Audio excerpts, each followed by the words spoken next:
मौलाना उबैदुल्ला सिंधी का पहले सिख मजहब से ताल्लुक था। इस्लाम कैसे कबूल किया, पंजाबी थे तो सिंधी क्यों कहलाए, एक अजीम रहनुमा की दिलचस्प कहानी।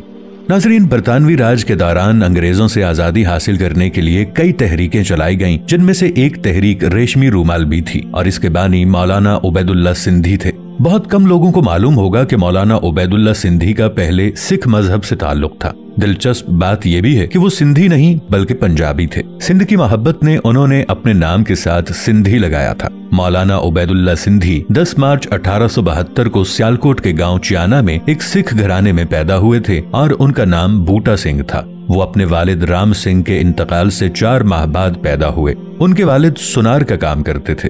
बूटा सिंह की परवरिश उनके दादा ने शुरू की, मगर उनकी मौत के बाद उनके मामों ने उनकी परवरिश की, जो रेवेन्यू के महकमे में पटवारी थे और उनकी पोस्टिंग जिला डेरा गाजी खान के इलाके जामपुरा में थी। वहाँ के एक मिडिल स्कूल में उन्हें पढ़ाने के लिए बिठाया गया। इस पढ़ाई के दौरान 1884 में उन्हें 2 इस्लामी किताबें मिलीं, जिनमें एक थी तोहफतुल हिंद और दूसरी थी तक़वियतुल ईमान। इन कुतुब को उन्होंने अपने शौक की खातिर पढ़ना शुरू किया। गहरे मुताले की वजह से दोनों इस्लामी किताबों ने उन पर गहरा असर छोड़ा, जिसकी वजह से बूटा सिंह ने 15 अगस्त 1887 में इस्लाम कबूल किया और अपना नाम उबैदुल्ला रखा, जो तोहफतुल हिंद के मुसन्निफ का नाम था।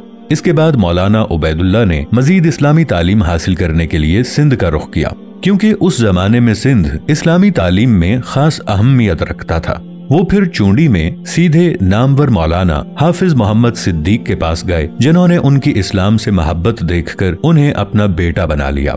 मौलाना उबैदुल्ला में खास बात यह थी कि उन्होंने सारे रिश्ते छोड़कर इस्लाम को अपनाया था।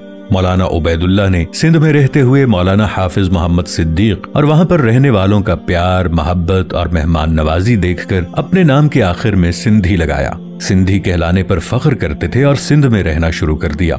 मौलाना उबैदुल्ला सिंध में पीर झंडो गांव में पहुंचे, जो जिला हैदराबाद में था, जहां पर उन्होंने मदरसा दारुल इरशाद में पढ़ाना शुरू कर दिया, जिसे पीर रशदुल्ला शाह राशिदी ने 1901 में कायम किया था।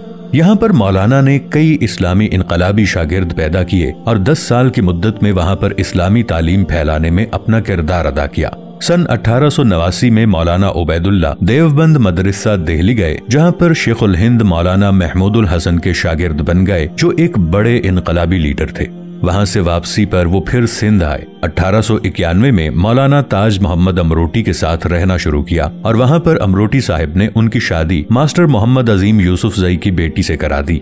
मौलाना उबैदुल्ला को उनके उस्ताद शेखुल हिंद ने दिल्ली बुलवाया और कहा कि अब वक्त आ गया है कि अंग्रेज हुकूमत के खिलाफ एक तहरीक शुरू की जाए, जिसके नतीजे में उन्होंने जमीयतुल अंसार पार्टी तश्कील देकर खुद इसके सेक्रेटरी बन गए।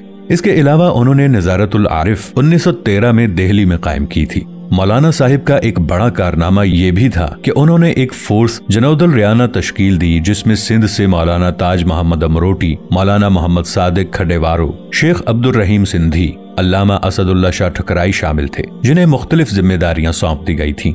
एक दूसरे को मालूमात फराहम करना और खबरदार रखने के लिए लाल रुमाल की तहरीक शुरू की, जिसमें सारी मालूमात लिख कर भेजी जाती थी।